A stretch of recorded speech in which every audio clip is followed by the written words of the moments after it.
आज हम मौजूद हैं गाजियाबाद के न्याय पार्टी ऑफिस में, जहां पर हमारे साथ मौजूद है एसपी सिंह जी, राष्ट्रीय अध्यक्ष न्याय पार्टी, और साथ में हमारे मौजूद हैं प्रशांत जी, जो कि गाजियाबाद से भावी प्रत्याशी हैं।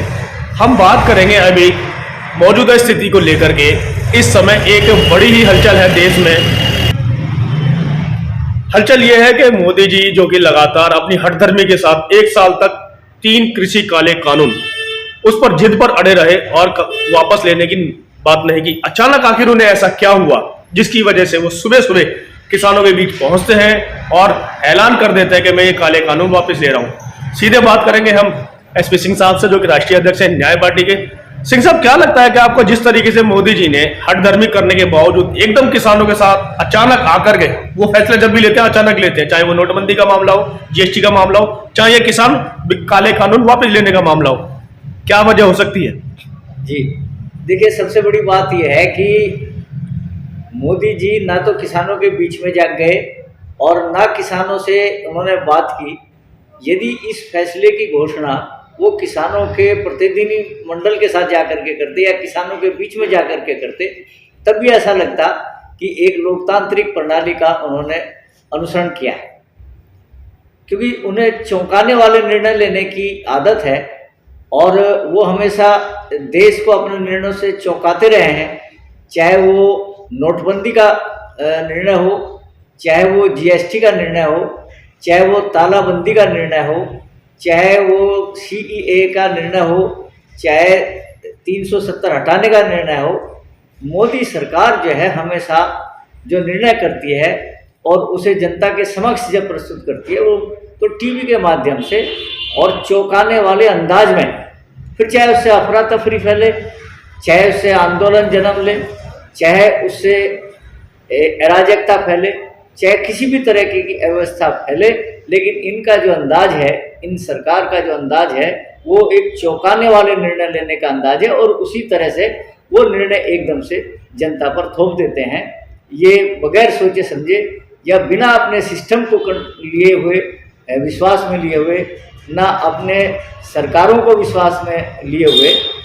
और मुझे तो लगता है कि वो पार्टी को भी इसमें जो है अपने निर्णय में विश्वास में नहीं लेते। तो ये तो उनका अंदाज है।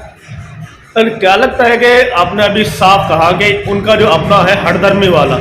अपने अंदाज में ही वो बयान करते हैं। कोई निर्णय लेना होता है तो स्वयं मोदी जी सामने आते हैं और एक अवतार पुरुष की तरह से कोई भी निर्णय जनता को सुना के चले जाते हैं, चाहे उसका परिणाम कुछ भी रहा हो। सवाल यह पैदा होता है, अगर ये निर्णय लेना ही था तो 1 साल की देरी क्यों, जिसमें 700 किसानों की जानें भी गई, आंदोलन इतना तीव्र हुआ कि सरकार को आखिर झुकना ही पड़ा। देखिए, हम तो ये मानते हैं कि ये निर्णय जो उन्होंने कृषि कानून के लिए देश पर लागू किए थे, इनके बारे में कुछ सलाह मशवरा किया जाता, किसानों के संगठन से विचार विमर्श किया जाता, जो किसान की समितियां बनी हुई हैं, जो किसान जुड़े हुए हैं इससे, उनसे एक वार्ता करके ये निर्णय लिए जाते, उन्हें विश्वास में लेकर के निर्णय लिए जाते। और यदि आवश्यकता महसूस होती और किसान मांग करते चारों तरफ से, और तब उसके बाद ये निर्णय लागू किए जाते। इसमें संशोधन की गुंजाइश भी छोड़ी जानी चाहिए थी, लेकिन ऐसा लगता है कि उन्हें अपने निर्णयों पर इतना भरोसा रहता है कि वो जो भी चाहते हैं उसे लागू करवाना ही चाहते हैं, चाहे उससे कितनी भी अफरा तफरी फैले, चाहे उससे लोग परेशान हों, चाहे उनसे संशोधनों की मांग की जाए। लेकिन अब जब ऐसा देखा गया कि लगभग 1 साल से एक आंदोलन चले, किसान विरोध करते रहे, तमाम जगहों से विरोध की आवाज़ें उठी और इस आंदोलन के दौरान लगभग 750 किसान अकाल मृत्यु को प्राप्त हुए, वो भी एक बहुत बड़ा नुकसान है। और सबसे बड़ा नुकसान यह है कि आपने बगैर किसी को विश्वास में लिए इन निर्णयों को अचानक जो है वापस भी ले लिया, कृषि कानूनों को। तो आपको एक ऐसा माहौल तैयार करना चाहिए था कि जिससे स्थिति सामान्य होने की तरफ को कदम बढ़ाए जाते, सबसे वार्ता की जाती। आप किसी को श्रेय देना नहीं चाहते, ये अलग बात है कि सर, यहाँ पर बात सिर्फ ऐलान हुआ है, अभी वापस नहीं हुए। शीतकालीन सत्र नहीं लागू हो जाता, किसान भी यही कह रहे हैं, जब तक कि ये सत्र के माध्यम से वापस ना किया जाए, ऐलान तो कभी भी बदला जा सकता है। जैसे कई बार शाह साहब कह चुके हैं कि हम तो जो भी बात करते हैं वो हमारा जुमला होता है। यही बात अविश्वास पैदा करती है कि जिस बात की घोषणा लॉकडाउन के पीरियड में संसद सत्र में विधेयक ला करके की गई और राज्यसभा में जिस तरह से हंगामे के बीच में एक तरफा निर्णय ये घोषित हुए, कानून बना और उसे लागू करने की जो जल्दबाजी दिखाई गई लॉकडाउन में, जबकि पूरा देश त्राही त्राही कर रहा था, तो ऐसे में कृषि कानूनों की ऐसी कौन सी आवश्यकता आ पड़ी थी कि सबसे पहले उन्हें लागू करना अनिवार्य हो गया था। इस बात को सरकार लगभग एक साल के पीरियड में ना तो किसानों को समझा पाई, ना जो किसान आंदोलन कर रहे थे उन्हें समझा पाए, और चूंकि स्वीकार किया है कि हम समझा नहीं पाए। आप इसे एक तपस्या बताते हैं, ठीक है, आपकी तपस्या ठीक है, लेकिन आप तपस्या उन किसानों की तो देखिए कि जो लगभग साल भर से आपका इंतजार करते रहे, वार्ता के दौर आप कहने को चलाते रहे, लेकिन कोई भी अधिकृत मंत्री वहां पर किसानों को जाकर के उनकी बात, अपनी बात को, सरकार के पक्ष को वहां पर जो है सही प्रकार से रख नहीं पाया। कि तपस्या आपने की है या तपस्या किसानों ने की है। किसानों ने 750 अपने किसान साथी खोए हैं, उनके परिवारों से आप पूछिए, उनके परिवारों के लिए आपने सांत्वना तक नहीं दी,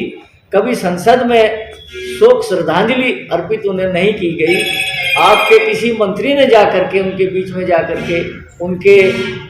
उस आंसू पोंछने का प्रयास नहीं किया, तो तपस्या उनकी है या आपकी?